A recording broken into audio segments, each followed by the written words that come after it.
السلام علیکم۔ علم کی دنیا میں خوش آمدید۔ آج میں آپ کو ایک نہایت ہی سبق آموز حکایت سنانے جا رہا ہوں۔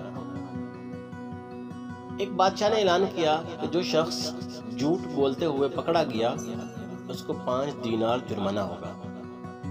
لوگ اب ایک دوسرے کے سامنے ڈرنے لگے کہ اگر جھوٹ بولتے ہوئے پکڑے گئے تو جرمانہ نہ ہو جائے۔ ادھر بادشاہ اور وزیر بھیس بدل کر شہر میں گھومنے لگے۔ جب تھک گئے تو آرام کرنے کی غرض سے ایک تاجر کے پاس ٹھہرے۔ اس نے دونوں کو چائے پلائی۔ بادشاہ نے تاجر سے پوچھا، تمہاری عمر کتنی ہے؟ تاجر نے کہا 20 سال۔ پھر بادشاہ نے پوچھا، تمہارے پاس دولت کتنی ہے؟ تاجر نے کہا 70,000 دینار۔ اس کے بعد بادشاہ نے پوچھا، تمہارے بچے کتنے ہیں؟ تاجر نے جواب دیا 1۔ واپس آ کر انہوں نے سرکاری دفتر میں تاجر کے کوائف اور جائیداد کی پڑتال کی تو اس کے بیان سے مختلف تھے۔ بادشاہ نے تاجر کو دربار میں طلب کیا اور وہی 3 سوالات دہرائے۔ تاجر نے وہی جوابات دیے۔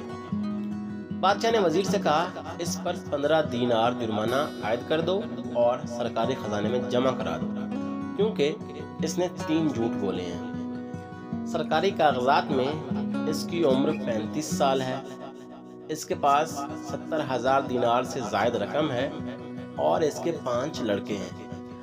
تاجر نے کہا، زندگی کے 20 سال ہی نیکی اور ایمانداری سے گزرے ہیں، اسی کو میں اپنی عمر سمجھتا ہوں، اور زندگی میں 70,000 دینار میں نے ایک مسجد کی تعمیر میں خرچ کیے ہیں، اسی کو اپنی دولت سمجھتا ہوں، اور 4 بچے نالائق اور بد اخلاق ہیں، جبکہ ایک بچہ اچھا ہے، اسی کو میں اپنا بچہ سمجھتا ہوں۔ یہ سن کر بادشاہ نے جرمانے کا حکم واپس لے لیا اور تاجر سے کہا، ہم تمہارے جواب سے بہت خوش ہوئے ہیں۔ وقت وہی شمار کرنے کے لائق ہے جو نیک کاموں میں گزر جائے، جبکہ دولت وہی قابل اعتبار ہے جو راہ خدا میں خرچ ہو، اور اولاد وہی اچھی ہے جس کی عادتیں نیک ہوں۔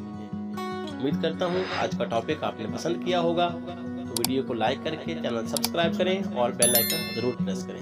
شکریہ۔